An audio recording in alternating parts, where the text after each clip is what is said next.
And we have some breaking news coming in. Well, Congress Vice President Rahul Gandhi has hit out at the BJP government, accusing them of horse trading in Uttarakhand. In fact, in a series of tweets, he says this attack on our democracy and constitution, first in Arunachal and now Uttarakhand, this is the true face of Modi ji's Bharatiya Janata Party, is what Rahul Gandhi is tweeting about as of now. Let's go across straight to Aishwarya for more on that story. Aishwarya, the BJP isn't obviously going to take very kindly to these comments coming in from Rahul Gandhi, especially because just a couple of minutes ago, Finance Minister Arun Jaitley did go on to talk about the fact that whatever is happening in Uttarakhand is something that the Congress is to be blamed for. This is about the internal dissent within the Congress party, has got nothing to do with the BJP.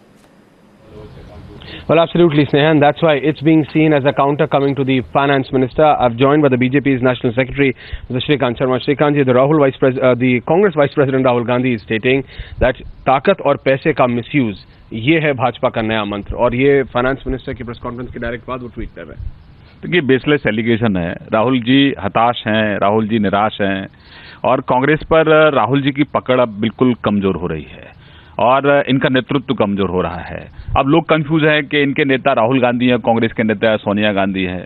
अब राहुल गांधी को अपने घर को ठीक करना चाहिए। अब चाहे अरुणाचल हो, चाहे उत्तराखंड हो, इनके घर के अपने झगड़े हैं।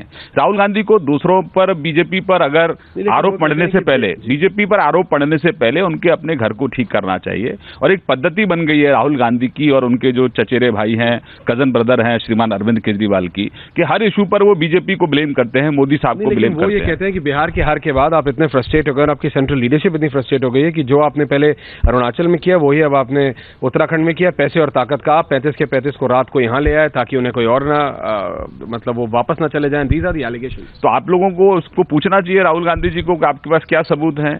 आप तो कोई भी एलिगेशंस लगाते हैं, राहुल गांधी और केजरीवाल किसी भी एलिगेशन को लगाकर आप भाग जाते हैं।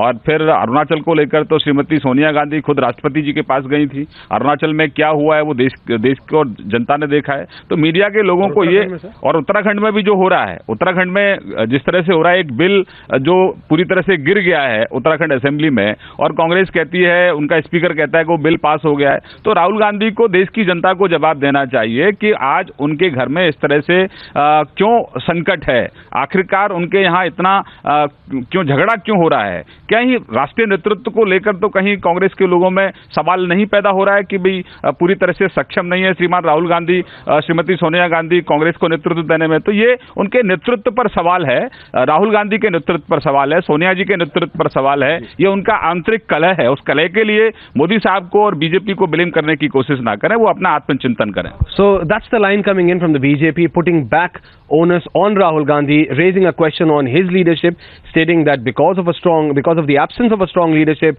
all of this is happening, whether it was Arunachal or Uttarakhand.